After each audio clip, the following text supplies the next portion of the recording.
ada hal paling mendasar, ada 2 pertanyaan paling mendasar yang bisa membuat kita membedakan itu bisnis sosial atau bukan. Dari semester 1 tuh selalu diingatkan, ada triple bottom line, people, profit, planet. Bisnis itu nggak cuma tentang 3C, cuan. Kenapa butuh sektor ketiga? Karena sektor 1 dan 2 itu tidak cukup mengakomodasi kebutuhan yang ada di dunia. Diskriminasi di mana-mana, ya kan? Stigma masih di mana-mana. Lapangan pekerjaan sedikit banget, bahkan kesempatan mereka untuk mendapat pendidikan itu sedikit sekali. Emang model bisnisnya bisnis sosial tuh selalu gini ya, selalu berdampingan gitu antara misalnya PT yang benar-benar pure operasional bisnis dan juga yayasan, atau ada bentuk-bentuk lain? Yang berat itu kalau mulainya sosial, belum pernah terekspos bisnis, masa idealisme saya diperjualbelikan. Nah, itu tantangan berat tuh. Tuturasi. Mari bertutur dan berinteraksi Sebarkan inspirasi lewat literasi. bersama Bang Son Dan Bapen di Tuturasi.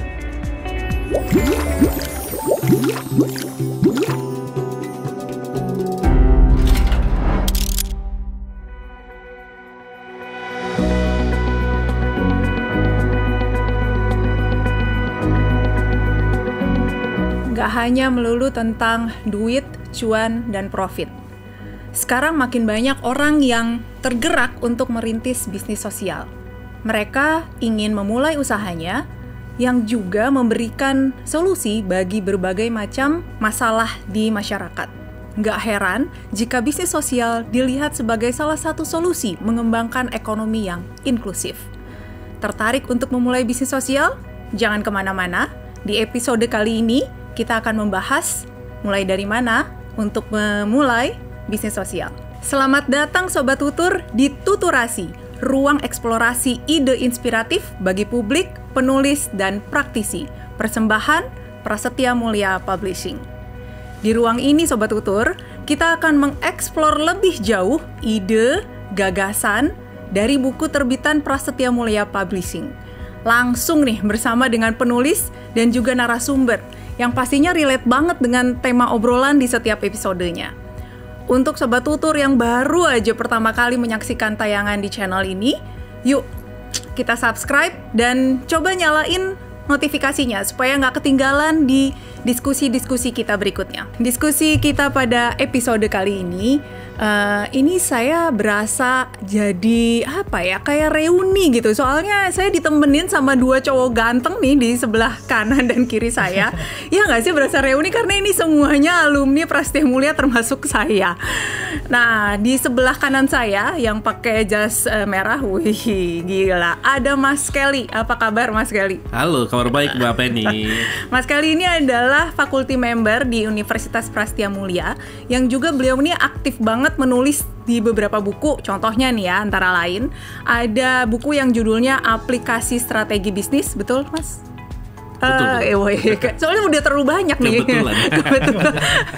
Lalu kemudian ada seri Fenomena Bisnis Ekonomi Terkini dan juga Kewirausahaan Sosial. Yang pas banget nih, sekarang kita mau ngebahas tentang kewirausahaan sosial ya Mas Kelly ya.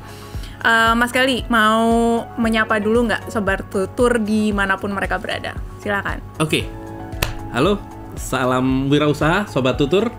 Semoga diskusi kita hari ini bisa bikin Sobat Tutur jadi semakin berenergi dan siapa tahu menginspirasi untuk jadi wirausaha sosial. Ih, mantap banget. Nah, kalau di sebelah kanan saya Mas Kelly adalah dari sisi akademisinya dan tadi mengajak juga untuk siapa tahu terinspirasi untuk membuat bisnis sosial ya. Di sebelah kiri saya, nah ini ada dengar-dengar mantan mahasiswa saya ya. Saya jadi nggak enak ya, kelihatan agak jarak umur gitu ya. Ini yang benar-benar udah terjun langsung jadi sosiopreneur ya, atau wirausaha sosial ya. Namanya adalah Mas Mario. Mas Mario apa kabar? Kabarnya luar biasa baik. Thank you banget ya udah datang ke podcast ini dan mungkin mau menyapa untuk Sobat Tutur dimanapun berada. Baik, halo Sobat Tutur. Ya, semoga diskusi kali ini saya bisa ngasih inspirasi ataupun sekedar cerita-cerita lah untuk ngasih semangat juga ke Sobat Tutur yang lagi nonton, entah di rumah atau dimanapun. Oke, nah Sobat Tutur, Mas Mario ini adalah founder dan juga ownernya dari Kopi Sunyi. Gitu ya. Apa sih maksudnya kopi sunyi? Nanti juga kita akan ngobrol apakah untuk yang introvert aja gitu ya harus datang di sana karena tempatnya sunyi atau gimana gitu ya. Nanti kita coba untuk ngobrol. Begitu juga nanti kita akan ngobrol sama Mas Kelly tentu dari sudut pandang akademisi. Kalau ngomongin bisnis kan tentu ngomongin profit dong. Iya nggak? Ya, Betul. profit pasti kita butuhkan untuk selalu continue kan? Betul. Ya kan, selalu berkembang si bisnisnya.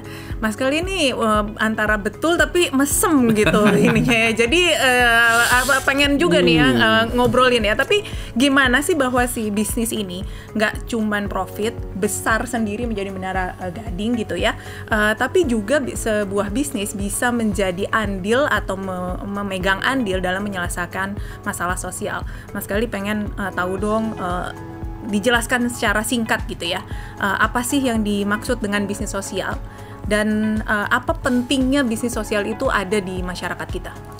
Oke, thank you Mbak Penny. Nah, karena mungkin sebagai pengajar atau dosen, biasanya saya kembalikan dengan pertanyaan. Iya, siap-siap ya. Tapi nggak perlu dijawab, nggak perlu dijawab. Tapi mungkin juga Sobat Tutur bisa nanti juga menjawab bisa juga ya di juga, komen ya. Begitu Oke. ya. Jadi begini teman-teman, Sobat Tutur begitu ya, Mbak Penny dan Mario juga. Ada hal paling mendasar, ada 2 pertanyaan paling mendasar yang bisa membuat kita membedakan itu bisnis sosial atau bukan.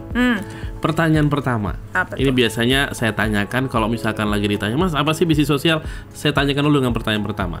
Pertanyaan pertama, boleh nggak bisnis sosial bantu orang kaya? Mulai berpikir nih ya. Bentar. Jangan dijawab dulu. Nah, Boleh nggak? Boleh nggak bisnis sosial bantu orang kaya? Membantu orang kaya. Yes. Oke. Itu yang pertama. Dan yang kedua, pertanyaan adalah kalau kita kerja secara profesional di bisnis sosial, seperti mungkin di bisnisnya Mario nih di Kopi Sunyi, boleh nggak sih dapat gaji gede? Ya, bisnis sosial iya loh. juga ya. Boleh nggak sih dapat gaji gede? Nah, kalau 2 pertanyaan itu bisa dijawab sama Sobat Tutur, maka Sobat Tutur sebenarnya tahu esensi utama dari sebuah bisnis sosial itu apa. Oke. Boleh saya jawab jadinya nih? Oke. Karena belum ada vote yang masuk ya. Jadi bisnis sosial boleh nggak bantu orang kaya? Biasanya kalau saya tanyakan seperti ini, jawabannya kalau di Indonesia adalah tidak boleh. Kenapa? Karena bisnis sosial orang kaya itu nggak punya masalah. Nah, ini yang perlu kita luruskan. Bisnis sosial itu bukan memandang kaya atau miskin. Bisnis sosial itu menyelesaikan masalah sosial dengan bisnis. Yang orang kaya pun punya masalah sosial. Cuman sayangnya nih, kalau di Indonesia masalah sosial kita kan kebanyakan ekonomi ya, kemiskinan nih. Jadi dianggap kalau dia tidak punya masalah kemiskinan dia aman. Makanya sering dibilang orang kaya nggak butuh tuh yang namanya bisnis sosial. Padahal mereka juga punya masalah sosial seperti adiktif, obat-obatan, kesendirian, susah bergaul, itu Ya masalah juga sosial. ya. Bingung mau ngabisin uangnya gimana gitu. Iya, jadinya bisa kemana-mana. Karena masalah sosial adalah sulitnya kita berinteraksi dengan lingkungan, Oke. dengan hal apapun. Jadi, pertanyaan pertama adalah boleh nggak bisnis sosial bantu orang kaya? Maka jawabannya adalah boleh. Karena bisnis sosial bukan menyelesaikan masalah orang kaya, tapi bisnis sosial menyelesaikan masalah sosial. Oke. Kata kuncinya di situ. Yang kedua nih pertanyaannya, boleh nggak dapat gaji gede? Kan kadang, men kita kan sosial nih, kok lu minta gaji gede sih? Sosial. Nah, jangan samakan bisnis sosial sama yayasan sosial, lembaga sosial, atau lembaga amal. Kalau itu kan wajar ya, duit donor, duit sumbangan, masa kita ambil gajinya gede sih? Nah, makanya pertanyaannya sekarang kalau bisnis sosial boleh nggak? Ya, absolutely boleh dong. Secara mutlak boleh. Kenapa? Kita bekerja secara profesional dan bisnis sosial itu menghasilkan keuntungan finansial juga selain manfaat sosial. Tapi yang paling diprioritasin adalah menghasilkan manfaat sosial dulu, menyelesaikan masalah sosial, tapi secara berkelanjutan dengan apa? Ya profit. Oke. So, itu jadi 2 pertanyaan profitnya basic. itu adalah digunakan untuk selain juga memajukan bisnisnya, tapi Betul. juga menyelesaikan masalah sosial tadi. Betul sekali. Tapi prioritasnya harus menyelesaikan masalah sosial dengan bisnisnya. Maaf ya, Baru 1 tahu SKS 2 SKS ya. Itu dia. Menarik. Sobat Tutur udah ada yang kebayang nggak sih bahwa sebenarnya kita juga sebagai pebisnis punya tanggung jawab juga ya terhadap apapun masalah yang ada di lingkungan kita gitu ya. Dan kalau misalnya tadi ditanyakan tentang penting atau tidaknya, seberapa penting menurut Mas Kelly dan kenapa sih Kelly atau Kelly sih saya jadi Jadi kita sekarang lagi di negara mana ini? Itu dia ya. Kelly aja boleh. Oh ya, oke ya. Jadi seberapa penting untuk bisnis ini, bisnis sosial ini ada di tengah masyarakat? Kalau dari bahasannya ya, berdasarkan penelitian kita itu sangat penting. Karena sering nih teman-teman Sobat Tutur semua, bisnis sosial itu di dunia secara penelitian kita sering disebut sebagai tersektor atau sektor ketiga. Kenapa butuh sektor ketiga? Karena sektor 1 dan 2 itu tidak cukup mengakomodasi kebutuhan yang ada di dunia. Sederhananya kalau sektor pertama dulu adalah pasar. Pasar itu kan ada mekanismenya, yang kuat lah yang menang begitu ya. Akhirnya dari situ muncul hal-hal yang kurang baik, misalnya ada yang nggak dapet karena pasar itu mementingkan keseimbangan. Maka kalau dia udah produksinya lebih dari seimbang dia nggak mau. Tapi di sisi lain ada yang akhirnya muncul yang kedua nih, sektor kedua namanya pemerintah. Pemerintah berupaya supaya ada hak publik, jangan semuanya dibuat hak komersil. Makanya ada jalan raya, ada hak publik, ada pemerintah. Tapi dengan pemerintah muncul adanya subsidi dan macam-macam. Akhirnya membuat hal-hal yang harusnya bisa dinikmati secara umum itu tidak bisa. Gitu. Jadi muncullah jawaban namanya sektor ketiga, bisnis sosial. Karena kalau bisnis aja nanti takut ada yang tidak puas. Kalau kita serahkan semua ke publik juga tidak ada yang puas. Makanya bisnis sosial itu sangat dibutuhkan di suatu wilayah yang masih punya banyak masalah sosial. Karena tentunya pasar paling menjangkaunya pakai CSR doang. CSR baru bisa dilakukan kalau ada profit. Negara nggak bisa menjangkau semua. Karena misalkan ada aturan, birokrasi, undang-undang, terbatas di situ. Tapi bisnis sosial bisa lebih luas. Nah, nanti mungkin Mas Mario bisa sharing banyak tuh tentang keluasan bisnis sosial, menyelesaikan masalah sosial. Mumpung nih Mas Kelly tadi udah langsung menyebut Mas Mario ya. Tadi Sobat Tutur kita udah paham dari sisi akademisnya tuh seperti apa. Tapi Mas Mario ini adalah praktek langsung sebagai sosiopreneur. Kita tanya dulu, tadi kan saya bilang kopi sunyi tuh apa gitu ya. Kita pengen tahu ya. Mas Mario ceritain dong tentang kopi sunyi itu apa. Bagaimana Mas Mario waktu dulu mengawali bisnis ini sampai kok kepikiran gitu bikin bisnis dan sebagai sosiopreneur. Baik, terima kasih Bu Penny ya. Jadi terima kasih juga Mas Kelly ya, dengan pertanyaan retorik langsung paham kita ya. Arti dari wirausaha sosial ini. Jadi kalau saya boleh cerita sedikit, Sunyi ini adalah sebuah coffee shop yang dimana coffee shopnya ini seluruh baristanya, seluruh karyawannya, chef maupun dari juru parkir itu adalah teman-teman disabilitas. Oh gitu. Jadi kita memberikan lapangan pekerjaan kepada teman-teman disabilitas dengan tujuannya gak cuma ngasih lapangan pekerjaan, tapi ngedukasi masyarakat, di mana masyarakat tuh punya stigma tuh disabilitas itu adalah orang-orang yang tidak bisa bekerja, punya masalah, mungkin mereka mobilitasnya tidak tinggi dan lain-lain. Stigma itu pengen saya ubah. Jadi ketika mereka datang ke coffee shop, tujuannya untuk minum kopi, mereka kan, oh kok bisa, kok kopinya enak, kok mereka bisa kerja. Jadi stigma mereka yang sudah dibangun entah bertahun-tahun, entah mungkin dari orang tuanya sebelumnya, itu bisa hilang. Oh ternyata disabilitas sama seperti kita. Kitanya aja yang menilai mereka mungkin terlalu rendah atau terlalu negatif. Jadi Sunyi Coffee ini dibangun nih di tahun 2019. Sebenarnya idenya tuh dari 2016. Jadi itu saya dulu passionnya di kemanusiaan, Mbak Penny. Jadi di passion kemanusiaan, tapi ketika kita bicara passionnya kemanusiaan, mau jadi apa sih? Mau cari duit dari mana passion kemanusiaan? Itu pertanyaannya yang balik lagi ke yang tadi, emang ada uangnya gitu ya kalau mau bisnis sosial? Saat itu saya nggak tahu. Dan ketika saya waktu itu kuliah, ya kebetulan kuliahnya masuk di Prasetya Mulia, dari semester 1 tuh selalu diingatkan, ada triple bottom line, people, profit, planet. Bisnis itu nggak cuma tentang 3C, cuan. Mungkin tadi yang Mbak Penny bilang di awal, bisnis itu tentang duit. Enggak. Ternyata ada konsep yang namanya social entrepreneurship. Dari situ tuh bangkit passion saya. Wah, kemanusiaan ternyata bisa jalan lewat bisnis. Dan akhirnya saya selesaiin kuliah, saya coba cari nih masalah sosial apa, kemanusiaan apa yang saat ini mungkin sejalan dengan passion saya. Dan memang saat itu saya melihat teman-teman disabilitas itu sedang berjuang. Mereka kalau kita merayakan kemerdekaan mungkin mereka belum merdeka. Diskriminasi di mana-mana. Ya kan? Stigma masih di mana-mana. Lapangan pekerjaan sedikit banget, bahkan kesempatan mereka untuk mendapat pendidikan itu sedikit sekali. Kenapa? Karena banyak orang memiliki stigma. Maka saya coba bikin solusi yang dimana saya mau ngedukasi masyarakat dengan hal yang asik. Hal yang asik itu apa? Kopi. Kopi kan sesuatu yang mungkin menjadi pilihan ketika kita pengen nongkrong, pengen kerja, pengen ketemu teman lama, pengen reuni, segala macam kita di kopi kan. Bisa gak sih kalau kopi itu lebih dari sekedar F&B? Kopi menjadi sesuatu yang impactful, ternyata bisa. Jadi saya train teman-teman disabilitas, kita bikin nih konsep yang dimana pesannya harus pakai bahasa isyarat, kita harus direct ketemu dengan baristanya, pesan langsung, ngobrol langsung, nanti baristanya menjelaskan tentang kopinya, bangunannya ramah disabilitas. Jadi bangunan pun ramah Yes, disabilitas. ada akses ya, karena kalau kita ngedukasi masyarakat, kadang-kadang ya, kalau saya boleh cerita, sekarang kalau ada jalur bantu tunanetra di pinggir jalan, malamnya jadi tukang nasi uduk kan? Atau jadi parkiran. Iya. Atau itu mungkin dibilang apa sih, ini ganggu banget. Ternyata itu bermanfaat. Aksesibilitas ini saya ingatkan kembali di kafe. Oh, ternyata di kafe sunyi pakai ini karena ini bermanfaat untuk barista yang mungkin tunanetra. Untuk barista yang tunarungu, mereka butuh bahasa isyarat. Ada huruf braille, jadi mereka sadar gitu.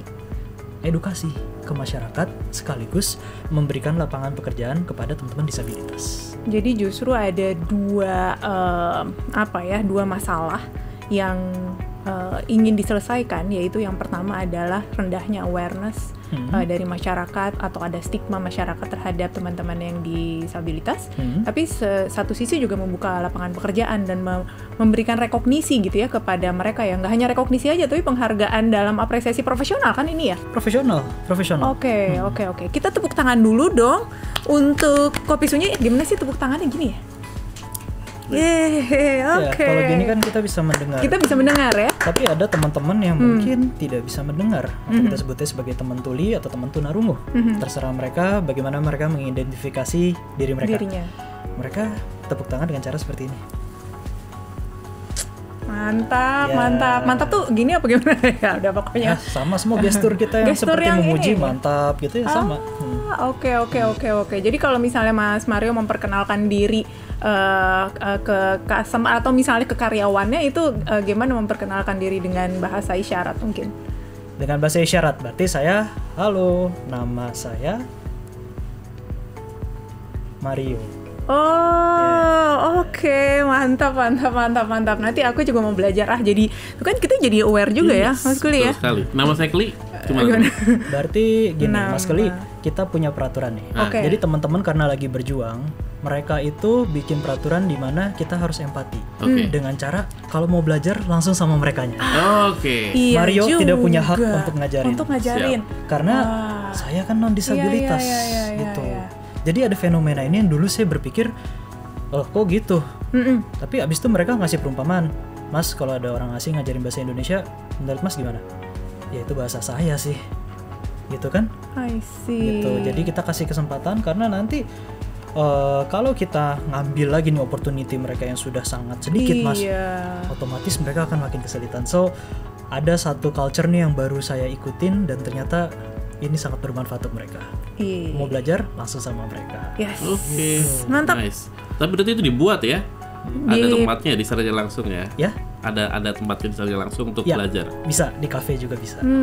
Dan itu juga ketika berinteraksi mungkin dengan customer atau pelanggan, justru disitulah mereka juga ada transfer knowledge ya. Ya betul. Belajar gitu si pelanggan juga untuk mungkin belajar langsung dari teman-teman. Betul. Sebelum mesen biasanya kita ajarin dulu. Oke. Nah, kalau berapa cabang? Saat ini 3 cabang. 3 cabang. Ya. Masih di Jakarta semua. Jakarta, Tangerang, dan Bekasi. Oke, Jakarta, Tangerang, Bekasi. Rencana ke depan?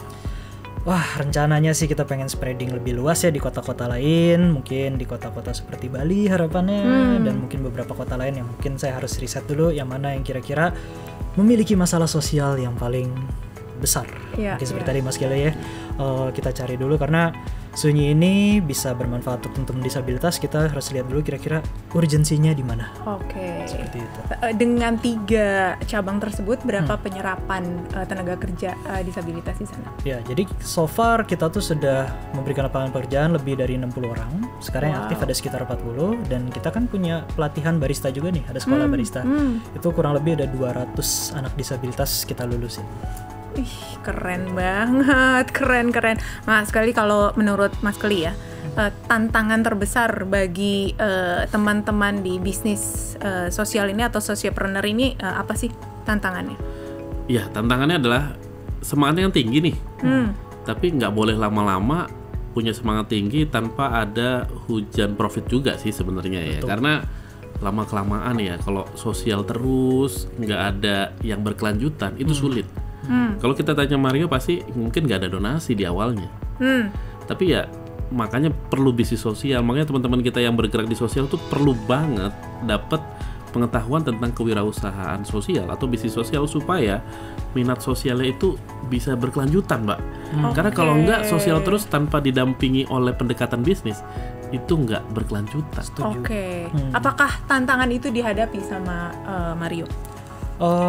Jadi karena memang saya basicnya belajar bisnis ya, jadinya udah dapet tuh ilmunya wirausaha. Karena balik lagi kewirausahaan sosial, bukan sosial saja, gitu. Jadi kalau ditanya Mario dapat uangnya dari mana? Kan saya juga dagang kopi. Saya dagang kopi ke mass market. Saya bikin produk-produk yang sesuai pada marketnya. Saya bikin kopi susunya gula aren. Saya bikin kopi susu literan. Untuk yang nggak suka kopi gitu, saya jual kopi hitam. Jadi saya ngikutin juga sesuai pasar. Tapi memang banyak sih teman-teman saya tuh Mas yang mereka mau jadi wirausaha sosial, lupa bahwa wirausaha sosial.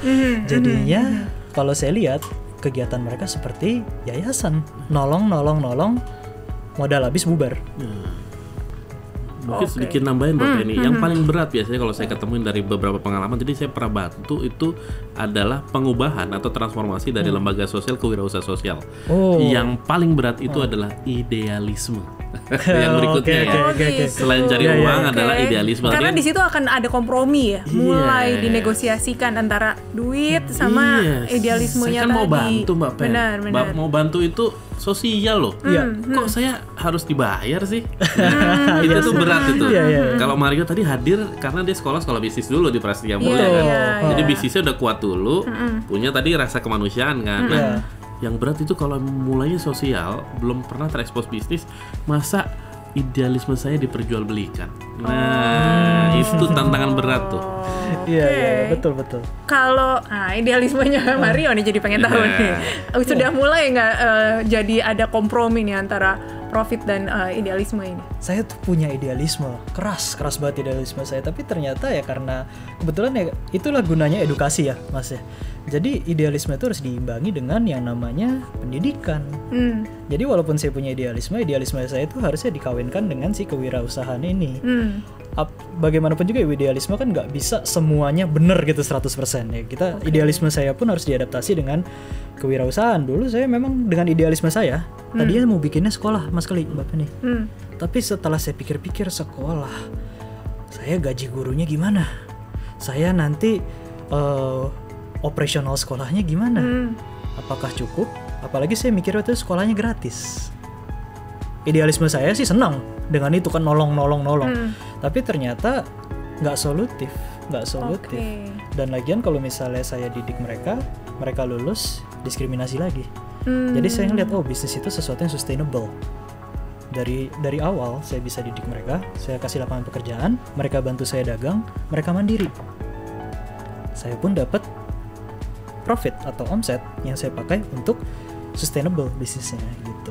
Jadi balik lagi idealisme itu mungkin harus diadaptasi gitu Mas Kelly ya. Betul.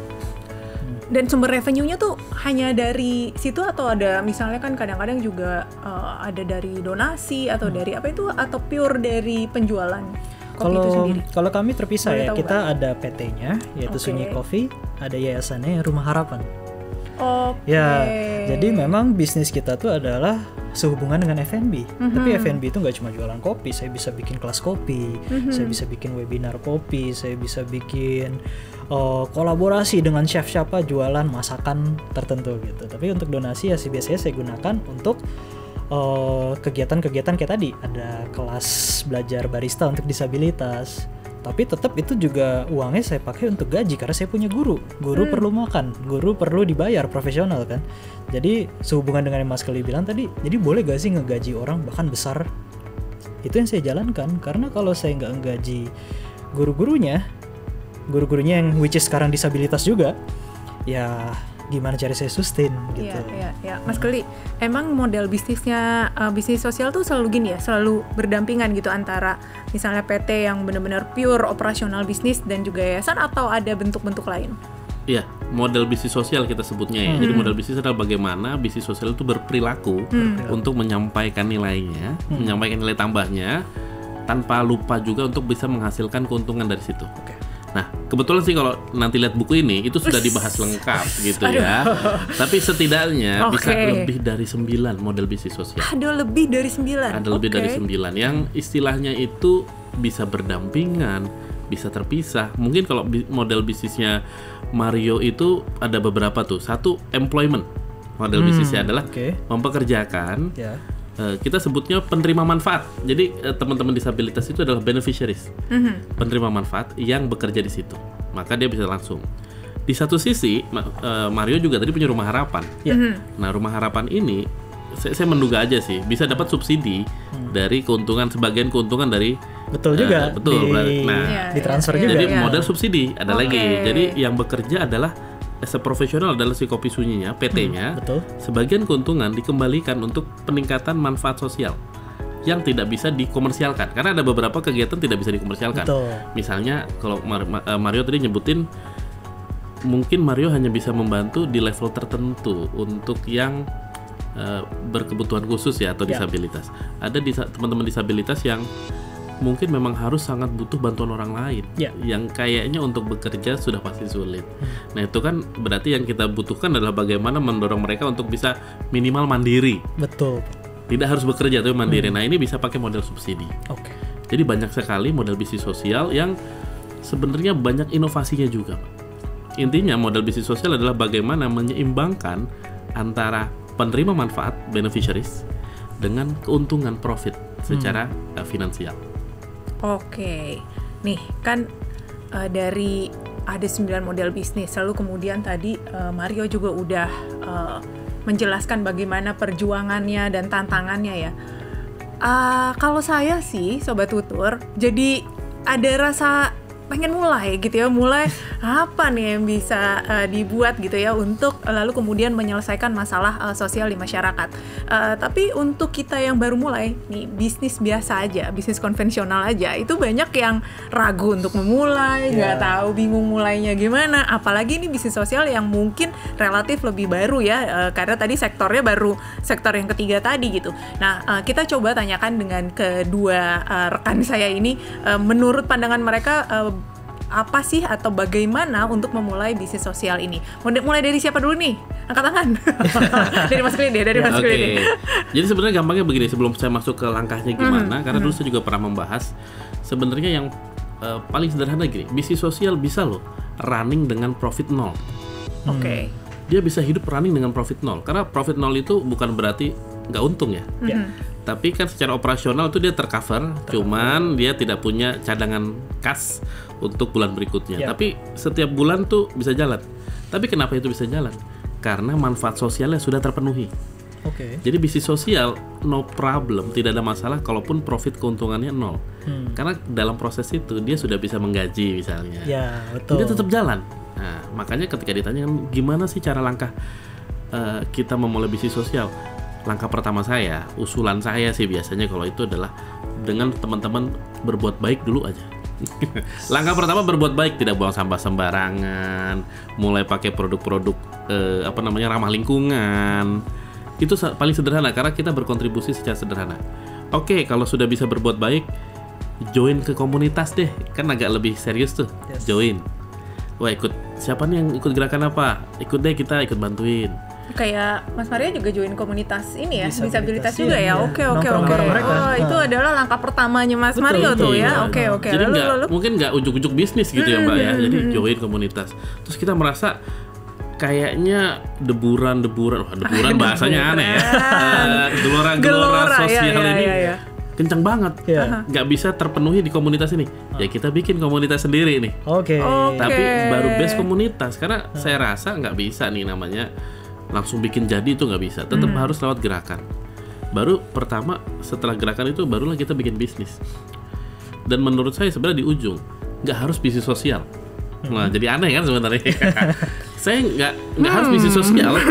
Menarik pertanyaannya Iya. gimana cara bikin bisnis sosial, tapi lalu jawabannya adalah nggak harus bikin selalu ya, Nggak tidak harus selalu ya, gitu. tidak Karena selalu dengan ya. bikin bisnis aja sebenarnya kita paling sederhana. Dengan bikin bisnis aja kita sudah mengurangi satu pengangguran, Oke. yaitu diri kita sendiri. Ya. Ya, Dan itu mengurangi masalah sosial sebenarnya. Jadi secara definitif sebenarnya definitif itu udah gitu. masuk ya. Oke. Bisnis sosial itu ideal banget karena begini, kalau di Indonesia kita belum ada aturan yang mengatur bisnis sosial. Badan hukumnya masih sama. Oke. Either PT atau CV. yayasan. Kalau Iya, yayasan iya, nggak iya, boleh iya. nggak boleh Nggak profit boleh ya. profit ya. Atau CV, tapi CV kan bukan badan hukum. Ya. Jadi cuma PT. Kecuali di luar negeri seperti Inggris tuh udah ada. Kalau mau bisnis sosial, jelas tuh harus A, B, C, sahamnya berapa dan macam-macam. Ada PT-nya sendiri. Namanya saya lupa ada di sini sih. Saya agak sedikit lupa LLT atau apa begitu ya. Itu boleh. Nah, karena di Indonesia tidak terlalu terpaku, maka jadi bisnis sosial di Indonesia juga tidak ada privilege. Sebenarnya, kalau ditanya Mario, apakah dengan kemudian mengelola Kopi Sunyi kemudian mendapatkan hak pajak khusus? Iya, aduh, pengen datengin pemerintah deh di sini jadinya ya kan. Jadi ya artinya teman-teman bikin bisnis saja itu udah cukup baik. Ya. Oke. Lakukan bisnis itu dengan baik. Tata kelola baiknya itu udah cukup baik. Setelah itu ya selanjutnya mulai bergeser ke bisnis sosial nggak apa-apa. Karena ada yang kemudian bergeser dari bisnis biasa ke bisnis sosial, ataupun ternyata semakin besar dari bisnis sosial malah jadi bisnis biasa. Nah, jadi Iya, ada juga yang seperti Karena itu. nggak kuat mungkin. Karena nggak kuat gitu. Ya, Jadi ya. sangat masuk akal. Intinya teman-teman berbuat baik, gitu ya. Ikut komunitas, bikin bisnis. Nggak harus bisnis sosial dulu. Ya. Oke, thank you. Itu adalah tips langkah-langkah untuk memulai bisnis sosial dari Mas Kelly. Kalau dari Mas Mario seperti apa? Kita dengerin ya. Baik, terima kasih. Sebenarnya 100% setuju banget sama Mas Kelly. Mungkin kalau saya kata-katanya disebut langkah pertamanya adalah empati. Empati itu berarti kita beda dengan simpati ya. Simpati itu adalah kita merasa. Empati adalah kita masuk ke sepatu mereka. Kita pengen menjadi mereka, ngerasain sakitnya mereka, masalahnya mereka. Karena kalau nggak empati ya kita nggak bakal tahu secara benar-benar sebenarnya apa sih yang mereka butuhin, urgensinya itu apa yang mereka mau gitu. Dan kalau kita punya empati itu otomatis kita akan join komunitas tadi. Kita akan aktif, kita turun Pengen ke lapangan. nyari tahu Iya, lebih lanjut gitu ya. Oke. nyari tahu. Sama seperti mungkin kalau saya dulu pertama kali saya masuk ke dunia teman-teman disabilitas, saya kenalin, halo nama saya Mario. Waktu itu baju saya rapi, pakai kemeja, pakai celana Ya kayak Mas bahan. Kelly sekarang lah ya. Iya, ya kayak kita sekarang nih. Waktu itu mereka mikirnya ini ngapain sih, paling cuma nyari suara kali ya, mungkin dia lagi ini apa mau jadi Pemilu. artis, mau jadi pemilu, mau jadi apa gitu kan. Tapi the next time saya datang, mereka langsung, kok kamu bisa bahasa saya? Gitu. Jadi empati. Kalau saya nggak terjun ke dunia disabilitas, ya mungkin Cafe Sunyi ini menjadi sebuah social entrepreneur bisnis yang nggak sustainable karena saya ngelihatnya dari luar doang. Tapi kalau saya lihat dari dalam ya seperti tadi. Jadi ya berbuat baik dari yang terdekat, join kepada mereka, dan kita tanya-tanya mereka apa yang dibutuhin. Dan kayaknya masalah sosial tuh nggak jauh ya, Mas Kelly ya. 1 kilometer kita aja tuh pasti ada masalah sosial, sampah, ya, pengangguran, tunawisma, anak jalanan tuh 1 kilometer ada, atau bahkan 10 meter, mamah lagi ada masalah apa, ya kan, orang tua kita lagi ada masalah Pinjol. apa, iya, tetangga Itu kita, jadi masalah sosial yang Iya. lagi ramai sekarang ya. Terus which banyak banget kan, yang keburu kejebak di situ Iya, kan. iya. Ya sebenarnya ya coba empati dari hal kecil, betul. Makanya saya setuju tadi dengan Mas Kelly. Dari hal-hal kecil gitu ya Mas ya. Bisa kita mulai. Oke, luar biasa. Gimana? intens sekali ya sekarang obrolannya. Tapi itu memang adalah kualitas dari tuturasi ini yang memadukan antara ada praktisi lalu juga ada akademisi begitu ya.